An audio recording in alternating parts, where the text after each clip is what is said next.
কিয়ামতের পূর্বে নবীজি সাল্লাল্লাহু আলাইহি ওয়াসাল্লাম বলছেন অনেক মন্দ আলামত, কিয়ামতের অনেক মন্দ আলামত প্রকাশ পাবে।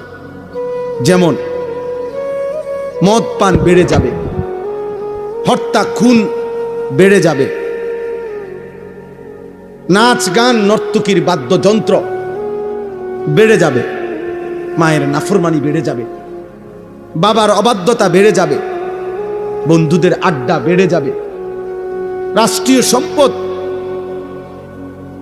নিজের ব্যক্তিগত সম্পদ হিসাবে ভক্ষণ করে ফেলবে, যাকাতকে জরিমানা মনে করবে, আমানতকে নিজের মনে করে খাইয়া ফেলবে। এরকম অনেক আলামত আছে। তো মনে করেন এই 10টা আলামত, এগুলা মন্দ আলামত কিনা? কথা বলে না। আল্লাহর নবী সাল্লাল্লাহু আলাইহি ওয়াসাল্লাম এগুলা বলছেন, এগুলা প্রকাশ পাবেই পাবে কিয়ামতের পূর্বে।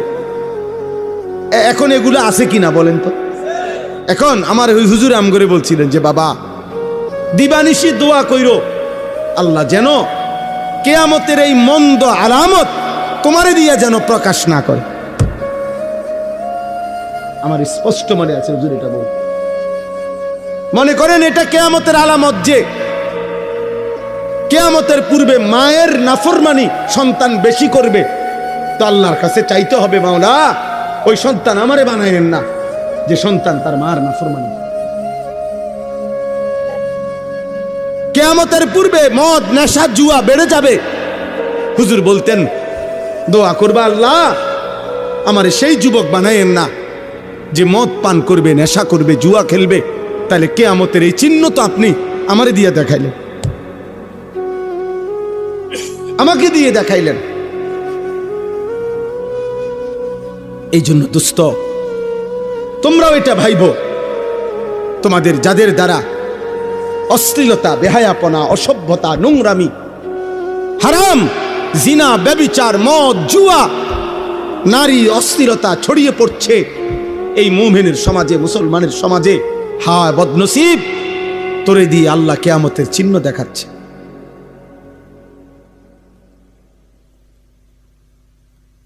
তোমাকে দিয়ে আল্লাহ তাআলা কিয়ামতের চিহ্ন দেখাচ্ছে।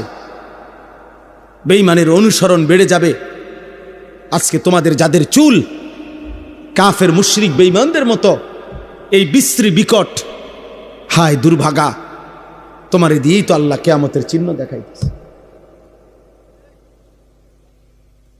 তোমাদের যাদের মা তোমাদেরকে ভয় পায়, বাবা ভয় পায়,